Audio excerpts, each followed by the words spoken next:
പറഞ്ഞാൽ അത് ശരിയല്ല. അമ്പിയാക്കൾ സാധാരണക്കാരല്ല. സാധാരണക്കാരായിരുന്നുവെങ്കിൽ അവരുടെ കാതുകൾ കൊണ്ട് മലക്കിന്റെ ശബ്ദം കേൾക്കാൻ അവർക്ക് കഴിയുമായിരുന്നില്ല, അല്ലേ? ഇനി ഞാൻ ഏറ്റവും വലിയ നേതാവായ ബഹുമാനപ്പെട്ട മുഹമ്മദ് റസൂലുള്ളാഹി സ്വല്ലല്ലാഹു അലൈഹി വസല്ലമ തങ്ങളെ കുറിച്ച് പറഞ്ഞത് 22ാമത്തെ കളവിലേക്ക് നിങ്ങൾ വരും. ഒരു മൗലവി പറയുന്നത് അള്ളാഹുവിന്റെ റസൂല് കേവലം ഒരു മയമാക്കയായിരുന്നു എന്നാണ്. നിങ്ങൾ ചിന്തിക്കണം, എന്താണ് ഇവർക്ക് പറ്റിപ്പോയത്? ആരോടാണ് ഇവരത് പറയുന്നത്? 22ാമത്തെ കളവ് അത് നമ്മളെ സുഹൈർ മൗലവി പറയും. ഇപ്പോൾ പെൺവാണിഭ കേസിൽ കുടുങ്ങിക്കിടക്കുന്ന മൗലവി, ഇൻഷാ അല്ലാഹ് അതൊരു കളവായി ഞാൻ പിന്നീട് പറയുന്നുണ്ട്. അപ്പോ 22ാമത്തെ കളവ് ഹബീബ് റസൂലുള്ളാഹിയെ കുറിച്ച് പറഞ്ഞ ഭാഗമാണ്. ഒന്ന് വെക്കും. രാത്രി ഇരുട്ടത്ത് ഗുഹയിൽ ഭജനമിരിക്കുന്ന മുഹമ്മദ് നബി സല്ലല്ലാഹു അലൈഹി വസല്ലം എന്ന മയമാക്ക, ഭജനമിരിക്കുന്ന മുഹമ്മദ് നബി സല്ലല്ലാഹു അലൈഹി വസല്ലം എന്ന മയമാക്ക, ഭജനമിരിക്കുന്ന മുഹമ്മദ് നബി സല്ലല്ലാഹു അലൈഹി വസല്ലം എന്ന മയമാക്ക. അപ്പൊ കണ്ടങ്ങള് അള്ളാഹുവിന്റെ റസൂലിനെ കുറിച്ച് മയമാക്കയായി ചിത്രീകരിച്ചത് 22ാമത്തെ നുണയായി ഞങ്ങൾ എഴുതി. ഇനി പിടിച്ചോ, മൂസാ നബിയെ കുറിച്ച് ഇയാൾ പറഞ്ഞത് എന്താ? അതൊരു മൂസാക്കയായിരുന്നു. പിടിച്ചോ, 23ാമത്തെ നുണ.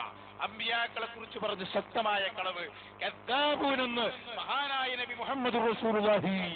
മൂസാ അലൈഹി സ്വലാത്തു വസ്സലാം ആഗ്രഹിച്ചത് കുടുംബത്തിന് നടന്നു പോകാനുള്ള ദുനിയാവിന്റെ വെളിച്ചമാണ്. മൂസാ നബിയല്ല, മൂസാക്ക. ആരാണ്? മൂസ സാഹിബ്.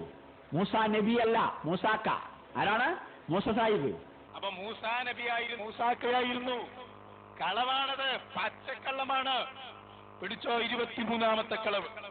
ഇനി ഞാൻ 24ലേക്ക് പോവുകയാണ്. അത് മുജാഹിദ് ബാലുശ്ശേരിയാണ് പറയുന്നത്. എന്താണ് അയാൾ പറയുന്നത്?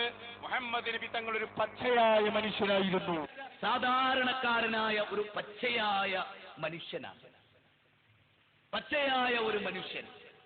ആമിനയുടെയും അബ്ദുള്ളയുടെയും മകനായി ജനിച്ച മുഹമ്മദ് നബി സല്ലല്ലാഹു അലൈഹി വസല്ലം പച്ചയായ മനുഷ്യനായി ജനിച്ച്, മനുഷ്യനായി വളർന്ന്, മനുഷ്യനായി പ്രവർത്തിച്ച്, മനുഷ്യനായി ചിന്തിച്ച്, മനുഷ്യനായി മരിച്ച മുഹമ്മദ് നബി കരീം സല്ലല്ലാഹു അലൈഹി. അപ്പോ മുഹമ്മദ് നബി സല്ലല്ലാഹു അലൈഹി വസല്ലം തങ്ങൾ സാധാരണക്കാരനായ പച്ചയായ ഒരു മനുഷ്യനായിരുന്നു എന്ന് പറഞ്ഞത് പച്ചക്കള്ളമാണ്. എന്തുകൊണ്ട്? അള്ളാഹുവിന്റെ റസൂൽ പറഞ്ഞത് ഇന്നി ലസ്തു കഅഹതികും, ഞാൻ നിങ്ങളെ പോലെയല്ല, ഞാൻ നിങ്ങളുടെ രൂപത്തിലല്ല എന്ന് പറഞ്ഞ ഹബീബിനെ കുറിച്ച് അങ്ങനെ പറയാൻ പറ്റില്ല. ഇനി കണ്ടോ, ഇനി 25ാമത്തെ കളവ് പിടിച്ചോ. മഹാനായ നബി സാധാരണക്കാരനായ ഒരു അറബി പയ്യനായിരുന്നു. അത് വലിയ ആളെന്നെ പറയുന്നു, അക്ബർ മൗലവി. നിങ്ങൾ കേൾക്കണം, വെറും അറബി പയ്യൻ എന്ന് പറഞ്ഞതല്ല വിഷയം, സാധാരണക്കാരനായ അറബി പയ്യനായിരുന്നു. മുഹമ്മദ് നബി സല്ലല്ലാഹു അലൈഹി വസല്ലം ഒരു മനുഷ്യനായിരുന്നു. അദ്ദേഹം ഒരു മനുഷ്യനായിരുന്നു. ഞാൻ പറഞ്ഞല്ലോ, 40 വയസ്സ് വരെ അറബികൾക്കിടയിൽ ജീവിച്ച ഒരു സാധാരണ അറബിപ്പയ്യൻ. തെറ്റാണത്. ഞങ്ങളുടെ നേതാവിനെ കുറിച്ച് പറഞ്ഞത് കളവാണ്. സാധാരണക്കാരനായ അറബിപ്പയ്യനായിരുന്നില്ല നബി. ഇതിന് മറുപടി പറയുമല്ലേ, അത് ക്രിസ്ത്യാനികളോട് വാദപ്രതിവാദം നടത്തുമ്പോ പറഞ്ഞതാണ്. അപ്പൊ തീരെ പറയാൻ പാടില്ലത്. അപ്പൊ നബിയെ ബഹുമാനിക്കല്ലേ വേണ്ടത്? നബി സല്ലല്ലാഹു അലൈഹി വസല്ലമ നബുവത്തിന്റെ മുമ്പ് തന്നെ അങ്ങനെയല്ല, നടന്നു പോകുമ്പോ മേഘം തണലിട്ട് കൊടുത്ത നേതാവാണ് ബഹുമാനപ്പെട്ട മുഹമ്മദ് റസൂലുള്ളാഹി. നബിയെ കുറിച്ച് വളരെ ധിക്കാരപൂർവ്വം സംസാരിച്ച ഒരു മൗലവിയെയാണ് ഞങ്ങളെ മുമ്പിൽ വെക്കുന്നത്. ഈമാനുള്ള മുസ്ലിമേ, നന്നായി ചിന്തിച്ചോ. ഞങ്ങൾ ഈ പറയുന്നതിൽ വേറെ ലക്ഷ്യങ്ങളില്ല. ഞങ്ങളെ ഹബീബിന്റെ വാചകങ്ങൾ ഞങ്ങൾ സ്ഥിരീകരിക്കുകയാണ്. സയകൂനു ഫീ ആഖിരി സമാനി ദജ്ജാലൂന കദ്ദാബൂൻ. അവസാന കാലമാകുമ്പോ ഈ ദീനിൽ ഫിത്നയുണ്ടാക്കുന്നവർ വരും. അവരുടെ അടയാളം ദജ്ജാലൂൻ. അവർ കളവ് മാത്രം പറയുന്നവരായിരിക്കും, വഞ്ചകരായിരിക്കുമെന്ന് പറഞ്ഞ ഞങ്ങളുടെ നേതാവിന്റെ വാചകങ്ങൾ ഇതാ ഇവിടെ പകൽ വെളിച്ചം പോലെ പുലരുകയാണ്. കണ്ടോ, ഹബീബ് റസൂലുള്ളാഹി സ്വല്ലല്ലാഹു അലൈഹി വസല്ലം തങ്ങളെ സംബന്ധിച്ച് കെ.വി. അബ്ദുൽ ലത്തീഫ് മൗലവി എന്ന് പറയുന്ന കോഴിക്കോട് ജില്ലക്കാരൻ അയാൾ പറയുന്നു, കേട്ടോളൂ നിങ്ങൾ, അദ്ദേഹം പറയുന്നത് മുഴുവൻ കളവാണ്. അയാൾ പിന്നെ കളവേ പറയാറുള്ളൂ. അപ്പൊ 26ാമത്തെ കളവ് കെ.വി. അബ്ദുൽ ലത്തീഫ് മൗലവി പറയുന്നു. ആദ്യമായി നാം ചെയ്യേണ്ടത് അതാണ്. അള്ളാഹുവിൽ ഒരു പങ്കു ചേർക്കുക എന്ന് പറഞ്ഞാൽ വളരെ നിസ്സാരമായ ഒരു കാര്യത്തിൽ പോലും, ഉദാഹരണം പറഞ്ഞാൽ ശിർക്ക് വെക്കുന്ന ഒരു അംശം, ഞാനൊരു വീടുണ്ടാക്കിയെന്ന് സങ്കല്പിക്കുക. ഞാൻ പറയുന്നു. 2 കളവോടെ പറഞ്ഞു. ഒന്നെന്താ, ഒരു വീട്ടിൽ താമസിച്ചപ്പോ പ്രശ്നമുണ്ടായി എന്ന് പറഞ്ഞാൽ ഓ മുശ്രിക്കാണ്.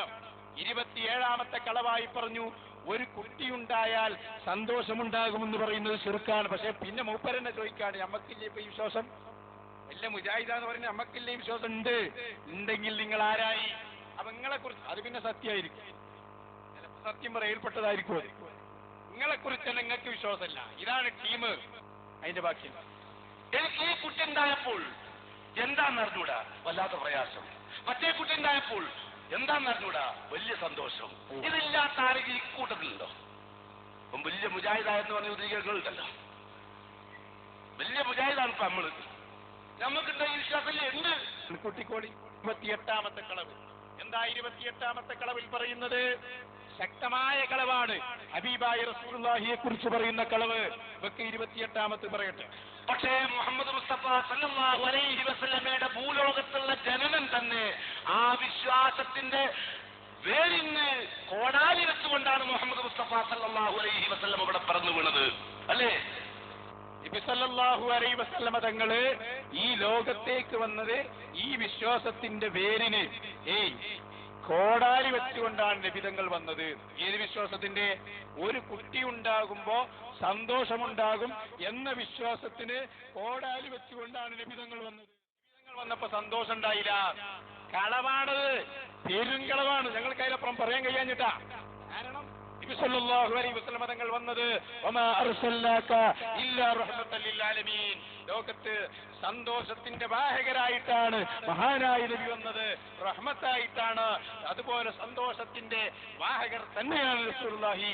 ആ നബിയെ കുറിച്ച് നബി തങ്ങൾ അതിനെതിരാണെന്ന് പറഞ്ഞത് 28ാമത്തെ കളവായി ഞങ്ങൾ രേഖപ്പെടുത്തുന്നു. ഇനി കണ്ടോ, ഇനി അദ്ദേഹം പറയുന്നത് റസൂലുള്ളാഹിനെ കുറിച്ചുള്ള മഹാവിഡ്ഢിത്തങ്ങളാണ്. നോക്കിക്കോളൂ, അയാൾ എന്നെ പറയട്ടെ. പ്രസവിക്കുന്നതിന് 2 മാസം മുമ്പ് തന്നെ ഭൂതലം വിട്ടുപിരിഞ്ഞു പിതാവ്.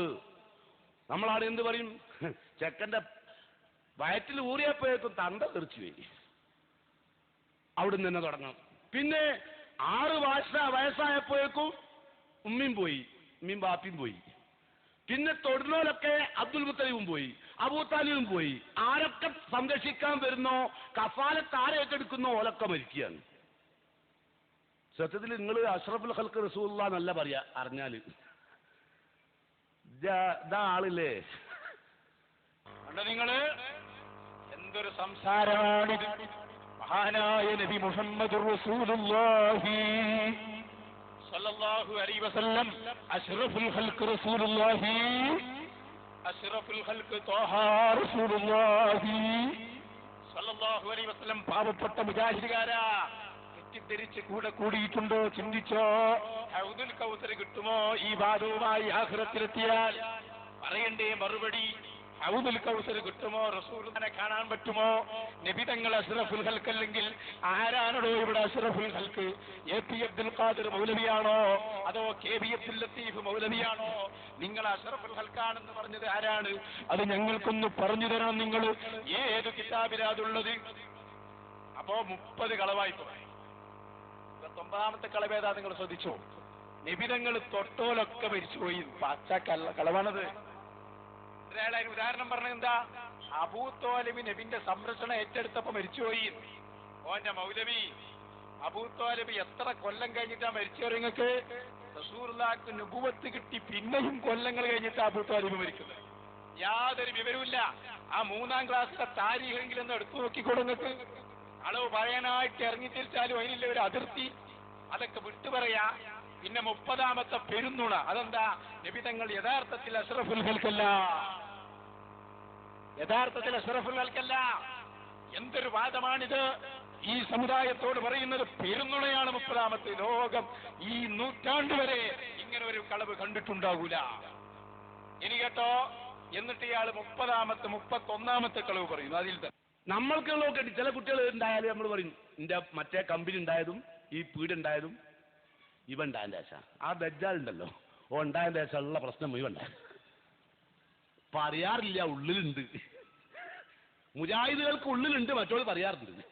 ഇയാൾ പറയാണ് ഒരു കുട്ടി ഉണ്ടായാലും നമ്മൾ പറയും ഈ ദജ്ജാലുണ്ടായതിന്റെ ശേഷമാണ് എല്ലാ പ്രശ്നം മുഴുവൻ ഉണ്ടായത്.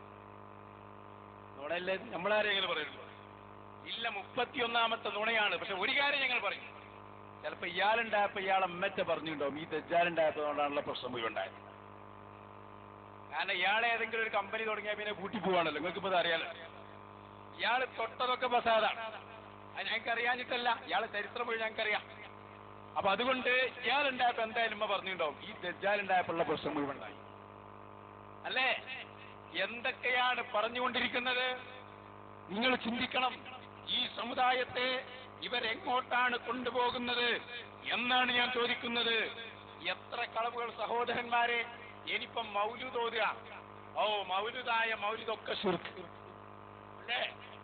ഇനി നിങ്ങൾ നോക്ക്, നമ്മുടെ മൗലവി ബാലുശ്ശേരി ഉണ്ടല്ലോ, അയാൾ പറയാണ് അള്ളാഹുവിന്റെ ഖുർആൻ ഒരു സ്ഥലത്തും നബിയുടെ മദ്ഹ് പറയണമെന്ന് പറഞ്ഞിട്ടില്ല. സുബ്ഹാന ജല്ല ജലാലുഹു, ഖുർആൻ നിറയെ മദ്ഹ് പറയും. ഖുർആൻ തന്നെ ഒരു മദ്ഹാണ്, പോട്ടെ. വറഫൈനാ ലക ദിക്റക, പോരാ. ഇന്നല്ലാഹ വമലായികതഹു യുസല്ലൂന അലൻ നബി യാ അയ്യുഹല്ലദീന ആമനൂ സ്വല്ലു അലൈഹി വസല്ലിമു തസ്ലീമാ. ഇമാം ബുഖാരി ഇതിന്റെ അർത്ഥം കൊടുത്തത് എന്താ? റസൂലുള്ളാഹിന്റെ മദ്ഹ് പറഞ്ഞോ, കീർത്തിച്ചോ. സഹീഹുൽ ബുഖാരി എടുത്തു നോക്ക്, കിതാബ് തഫ്സീർ. അപ്പോ ഇതെല്ലാവരും പറഞ്ഞതാണ്. പക്ഷെ ഈ മൗലവി 32ാമത്തെ കളവ് പൊട്ടിക്കട്ടയാള്. മദ്ഹ് പറയാനല്ല എന്ന് പറയുന്നത്, റസൂലുള്ളാഹിനെ പിന്തുടരാനാ പറയുന്നത് കേട്ടോ. ഖുർആനിൽ ഒരിടത്തും റസൂലുള്ളാഹിനെ മദ്ഹ് പറയാൻ പറഞ്ഞിട്ടില്ല, എവിടെയും പറഞ്ഞിട്ടില്ല. ആധികാരികമായി തന്നെ പറയുന്നത്, വളരെ ഗൗരവത്തിലുമാണ് പറയുന്നത്, വളരെ ബോധത്തോടുകൂടിയുമാണ് പറയുന്നത്. റസൂലുള്ളാഹിന്റെ മദ്ഹ് പറഞ്ഞു നിങ്ങളത് ഖുർആനിൽ ഒരിടത്തുമില്ല, ഒരിടത്തിലില്ല. വെറുതെ പറയാം, വെറുതെ. ആ കാര്യത്തിൽ മുജാഹിദുകളെ സംബന്ധിച്ചിടത്തോളം ആ കാര്യം ചർച്ച ചെയ്യുന്ന ഏത് സദസ്സും ഒരുക്കാൻ നമുക്ക് യാതൊരു വഴിയില്ല. ഇവിടെ തന്നെ ആയിക്കോട്ടെ, നമുക്കൊന്ന് ചർച്ച ചെയ്യാലോ. എന്ത് ചർച്ച ചെയ്യാ? ഇവിടെ ഒരു ടീം നിങ്ങൾ ഇങ്ങോട്ട് വരി, ഇപ്പൊ തന്നെ വരുവാണെങ്കിൽ ഒരേ പരസ്യമായി സ്റ്റേജ്. ഞങ്ങളെ വാദം എന്താ? വിശുദ്ധ ഖുർആനിൽ നബിയുടെ മദ്ഹ് പറയാൻ പറഞ്ഞിട്ടുണ്ടെന്ന് ഞങ്ങൾ പറയും. ഇല്ലെന്ന് നിങ്ങളും. ഡസൻ കണക്കിന് ആയത്തുകൾ ഒരേ നൃത്തത്തിൽ നിങ്ങൾ ഓതിത്തരും. ഞങ്ങളെ ഹബീബിനെ കുറിച്ച്, ഞങ്ങളുടെ നേതാവിനെ കുറിച്ച് വിശുദ്ധ ഖുർആനിന്റെ പ്രഖ്യാപനങ്ങൾ. കളവ് മറയാൻ മാത്രം പഠിച്ച സമുദായമേ, നിങ്ങൾക്ക് ആഖിറത്തിൽ പോവണ്ടേ? ഇനി നോക്കിക്കോളട്ടോ, ഇനി ഭൂലോക കളവ് പറയാൻ പോവുക. എന്താണ് ചെയ്യാ? നമ്മുടെ നേതാവിന്റെ വാക്ക് 33ാമത്തെ നുണയായി നിങ്ങൾ എഴുതി വെച്ചോ. എന്താ? ഒരു മൗലവി പറയുന്നു നബി തങ്ങൾ ജനിച്ചത് റമദാനിലാകുന്നു. ഒരു 2ാം ക്ലാസ്സിലെ കുട്ടിനെ വിളിച്ച് നിങ്ങൾ ചോദിക്കി, അല്ല മോനെ എന്നാ നബി ജനിച്ചത്? ആ കുട്ടി പറയും നബി സല്ലല്ലാഹു അലൈഹി വസല്ലം ജനിച്ചത് റബീഉൽ അവ്വലിലാണ്. പക്ഷെ ഈ മൗലവിയാകുന്ന സാധനം പറയാണ് റമദാനിലാണ്. 33ാമത്തെ പെരുന്നുണ. ഞാൻ ചിന്തിക്കുന്നവർക്ക് ദൃഷ്ടാന്തമുണ്ട്. മുജാഹിദ് ബാലുശ്ശേരി എന്നെ പറയട്ടെ, ഞാൻ ഒന്നും വെറുതെ പറയൂല, ഇവര് തന്നെ പറഞ്ഞതായി പറയുന്നത്.